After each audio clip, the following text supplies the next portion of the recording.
Hi, this video is completely out of impulse. I was listening to this band right here, and I just had an urge to tell you a little bit about how I feel when I listen to them. Also, this, coincidental.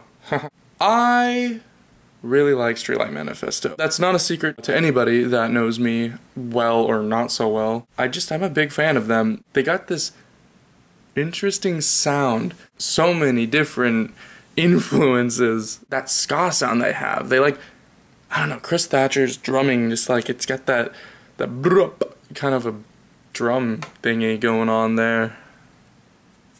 Not very good with words, but so yeah, Streetlight Manifesto. As of right now, The Hands That Thieve is not out. It is, but it's not. For you fans out there, I'm sure you know what that means. Kalnoky. Tomas Kalnoky.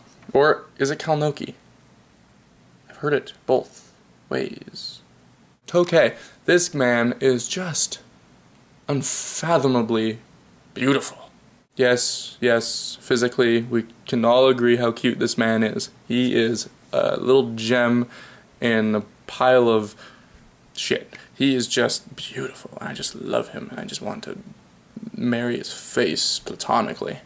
I've seen interviews of him and seeing him on stage and talking to his fans and knowing him through his music, lyrical or just his guitar, all the other instruments. Just him. He is just so magical and he's so cute. He has this shy way of talking, but he's completely above being shy. Not in an arrogant sort of way. This is what I believe. He was just so shy when he was younger that nowadays, I mean, he's past that. He is no longer shy, but there's still that hint of nervousness when he talks to people, and it's just, oh, let's see.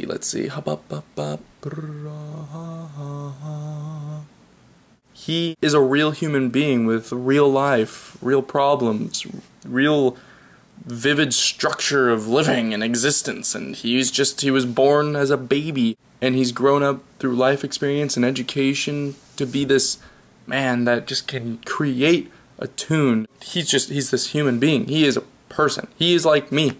If I can feel being in his shoes. Oh look, I'm Tomas Kalnoky. I completely make music out of sheer love and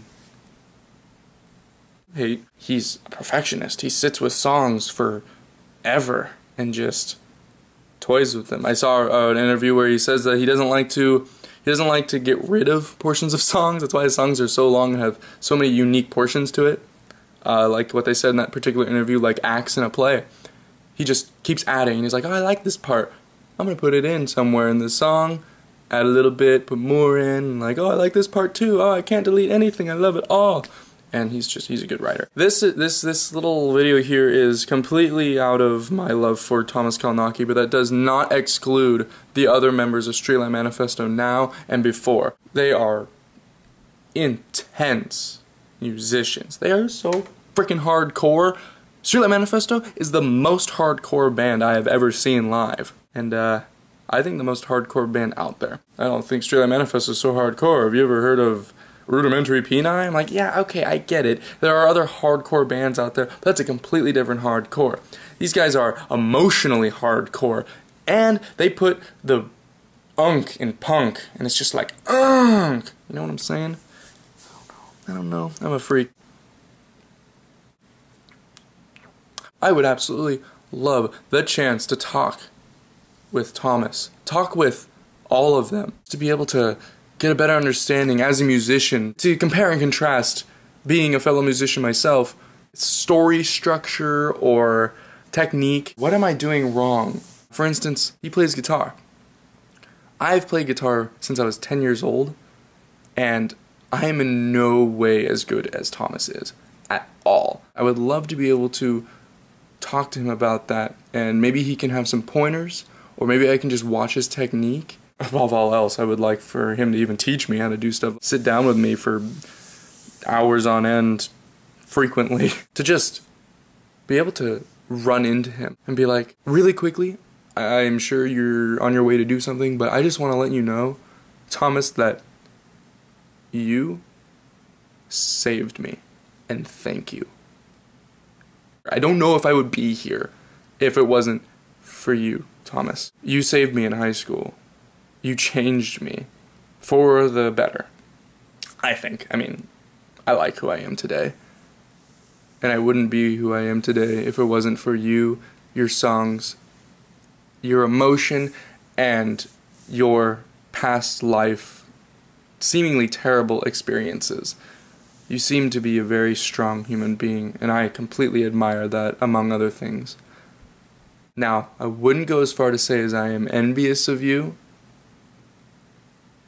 but I wouldn't complain if I was born you.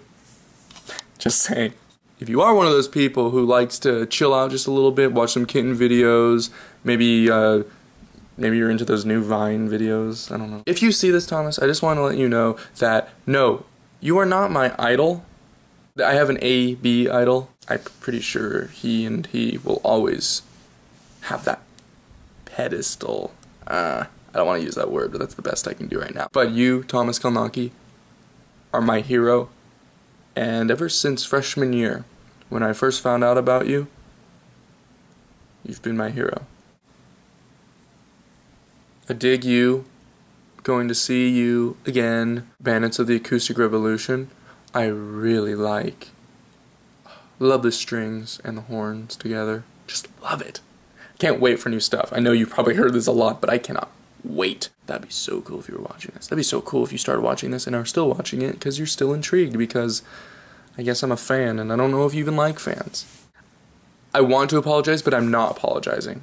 I just want to explain why. In Reno, on June 29th, 2013, I saw you guys, and I ended up crowd surfing during A Better Place, A Better Time, and got up to the front, and they pushed me to the side, and that was kind of an open area. It was pretty sweet, so I danced a little bit to the side. You were like 2 feet in front of me up on stage, and I kind of noticed, just in your actions and your interaction with the crowd, you may not have appreciated that I was off to the side and not with the fans.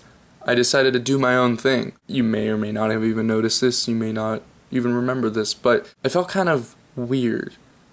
Like, at first I was like, yeah, I'm over here dancing, and that'd be cool if he noticed me. I don't know, even said something about this kid dancing. He really is into this music or something like that. But then I started noticing you, and I was like, shit, you might not particularly like this. I'd even be getting on his nerves, but he's just not saying anything.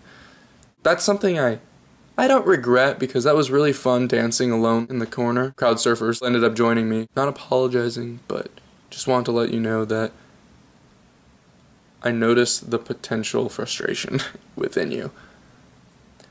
I just want to hang out with you. You seem like such a good person inside. I truly feel like I am as well, and I think that you and I spiritually would be compatible even for 10 minutes, just to be able to get a good understanding of one another. You be able to remember that one guy that was a good guy, and I can remember that musician, that hero of mine, who I assumed was a good guy, and he completely was. He was a good human being. Well, that's just a silly little dream I have. I have others. I have others for me. I have others for others. You give me so much euphoria. I hear the same portion of the song, or the same transition, the trombone solo, and down, down, down. I just hear these things, and I'm just like, God damn it. It makes me want to write music, which I've done. I've been in a streetlight mood and wrote music. Yeah, so the purpose of this was kind of to flatter you in a sense, I guess, and get my point across, and speak my opinion about you. It'd be cool if you saw this and were able to get an understanding of one fan, how he feels about you. If I feel this way about you, I promise you there's others that feel this way, lesser ways, and more ways. You're just a master composer. And those guys you play with, I know you couldn't do it without them. But you. I hope you get inducted in the Rock and Roll Hall of Fame one day, because your punk rock is so goddamn touching. You, Streetlight Manifesto, opened my eyes to ska punk.